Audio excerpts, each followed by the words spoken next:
যদি আপনাদেরকে বলি, আমি সরাসরি নোয়াখালী থেকে মোহাম্মদ ইলিয়াস ভাই। আমি টিভিতে এবং বিভিন্ন ফেসবুকে, ইউটিউবে দেখতেছি যে আপনাদের এটা কোন বাঁশখালী উপজেলার 4 নম্বর, 5 নম্বর, 6 নম্বর বাহাসড়া ইউনিয়ন একেবারে পানির তলে তলিয়ে গেছে। যদি আমি আপনাদেরকে বামে দেখাই, দেখেন আমি এই পর্যন্ত প্রায় 30 ফ্যামিলিকে ত্রাণ দিয়ে আসতেছি।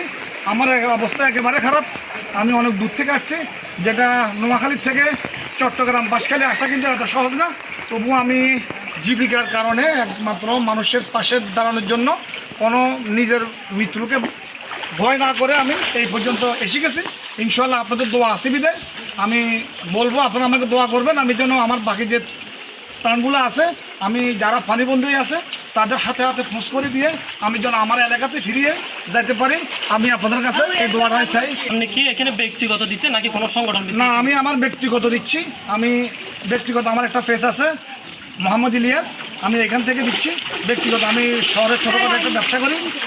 আমি ডাইরেক্ট সরাসরি নোয়াখালী থেকে আপনাদের এই বাঁশখালীতে আমি উপস্থিত।